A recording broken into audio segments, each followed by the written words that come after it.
नमस्कार. वृंदावनी फॅशन किट्टा या चॅनलमध्ये आपले सर्वांचे खूप स्वागत. आज आपण पाहणार आहोत ब्लाऊजला एकदम योग्य पद्धतीने परफेक्ट फिटिंग कशी करायची. आपले काखेतले जॉईंट हे समोरासमोर का येत नाहीत त्याची काही कारणेही आपण इथे पाहणार आहोत. खूपच महत्त्वपूर्ण व्हिडिओ आहे तुमच्यासाठी. व्हिडिओ शेवटपर्यंत नक्की पहा. हे बघा, आता आपण ब्लाऊज हा पूर्ण शिवून झालेला आहे. फक्त आपल्याला इथे बाही जोडायची राहिली आहे. बघा, हे साईडचं आपण अशा प्रकारे चेक करून घ्यायचं बरोबर आले की नाही.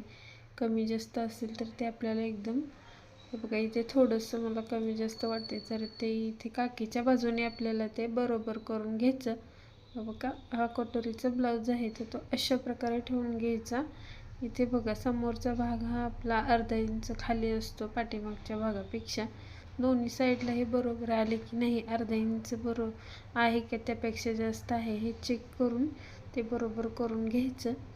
आणि बाही जोडायची आहे आता आपल्याला. बघा, बाही जोडण्यासाठी मी बाहीला मधोमध एक छोटासा कट दिलेला आहे व शोल्डरच्या तिथून आपल्याला बाही जोडायची आहे.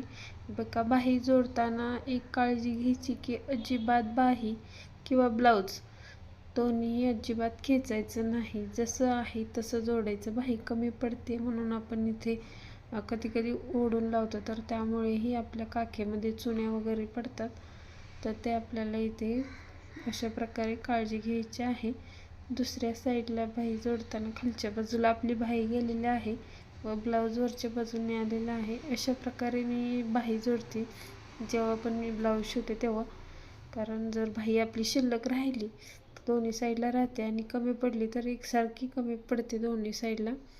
चेक वगैरे करायची गरज लागत नाही. त्यामुळे अशा प्रकारेच मी जॉईन करते. आणि एक टीप देऊन झाली बाहीला की बघा, असं आपण एकदा चेक करून घ्यायचं की कमी जास्त होते का, कोणता भाग अजूनही इथे काही वाटते का.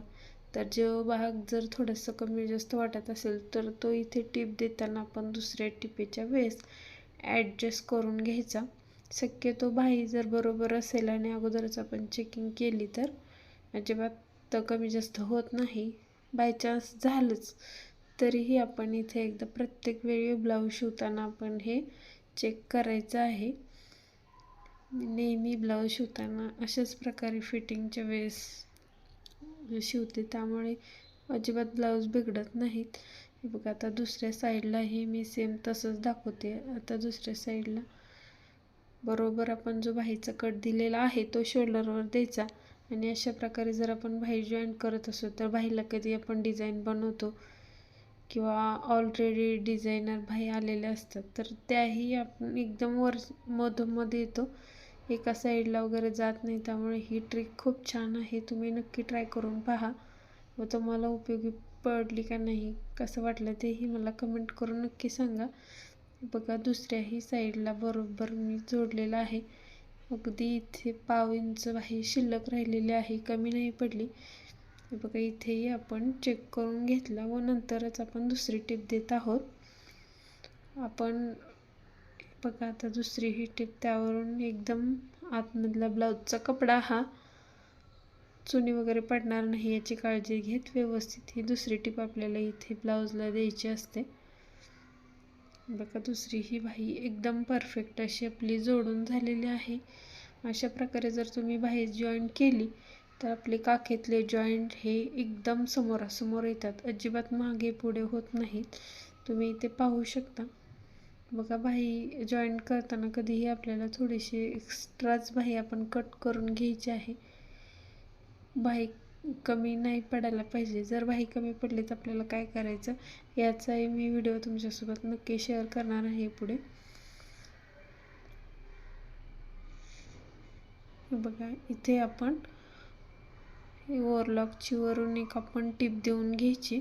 आतल्या बाजूने आपल्याला दोरे वगैरे दिसणार ते. बघा, फक्त एवढी आपली एक्स्ट्राची बाही झाली होती आणि दोरे वगैरे आहेत ते मी इथे कट करून घेतले. चॅनलवर जर तुम्ही नवीन असाल तर प्लीज आपल्या चॅनलला सबस्क्राईब करा. अशाच प्रकारचे ब्लाऊजचे नवीन नवीन आपल्याला टिप्स मिळणार आहेत व नवीन नवीन ब्लाऊज डिझाईनचे व्हिडिओही आपल्याला सोप्या पद्धतीने मी सांगण्याचा प्रयत्न केलेला आहे. त्याचा तुम्हाला नक्की उपयोग होईल. त्यामुळे तुम्ही आपल्या चॅनलला नक्की सबस्क्राईब करून ठेवा व व्हिडिओ आवडत असेल तर व्हिडिओला लाईक करत चला. हे बघा ओव्हरलॉकची मी एक टीप देऊन घेतलेली आहे. आता आपल्याला फिटिंग पाहायची आहे. फिटिंग ही ब्लाऊजमध्ये खूप महत्त्वाची असते. आपल्याला ब्लाऊज शिवता येतो पण फिटिंगमध्ये बिघडलं तर काही उपयोग नाही. इथे बघा ज्या बाजूला आपण हुक लावतो त्या बाजूला आपला कमरेचा चौथा घ्यायचा व काखेतूनही आपला जो काही चेस्टचा चौथा भाग इथे आपण घ्यायचा आहे. इथे बघा 34 इंचचा ब्लाऊज होता त्यामुळे मी इथे 8.5 इंच घेतलेला आहे व दंडघेर जो आहे तो आपल्याला इथे घ्यायचा. अशा प्रकारे बघा हे एक बाजूचं झालं. आता दुसऱ्या बाजूला आपल्याला बघा ही लुफ्टची बाजू आहे तर इथे आपल्याला ही लुफ्टची पट्टी सोडायची आणि त्यानंतर 7.5 इंच म्हणजे कमरेचा चौथा आहे तो जो काही आपली कमर आहे ते आणि इथे 8.5 इंच छातीच्या तिथे घेतलेला आहे व आपल्याला दंडघेर हा 6 इंचच घ्यायचा आहे. पाहू शकता अशी स्ट्रेट लाईन आली की समजायचं आपला ब्लाऊज परफेक्ट आलेला आहे, आपण कुठेही चुकलेलो नाही. बघा त्याच्यावरून आपल्याला बरोबर टीप देऊन घ्यायची. त्याच शेजारी थोड्या अंतरावरती बघा अशा प्रकारे आपण 3 ते 4 टीप आपल्या ब्लाऊजच्या फिटिंगच्या वेळी आपल्याला द्यायच्या आहेत. कारण जर ब्लाऊज कधी फिटिंग होतो आपली तब्येत कमी जास्त होत असते त्यामुळे आपल्याला इथे प्रत्येक ब्लाऊजला अशा प्रकारे टीप देऊन घ्यायच्या. दोन्ही साईडला मी ही इथे टीप देऊन घेतलेल्या आहेत एक्स्ट्राच्या.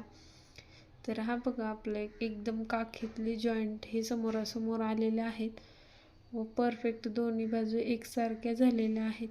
एकदम छान असा ब्लाऊज बसणार आहे, काही प्रॉब्लेम येणार नाही. अशाच प्रकारे तुम्ही ही फिटिंग करून पहा. तुम्हाला काय समजलं नसेल तर मला कमेंट करून विचारा, मी नक्की सांगण्याचा प्रयत्न करेन. हा व्हिडिओ कसा वाटला हेही मला सांगा. धन्यवाद.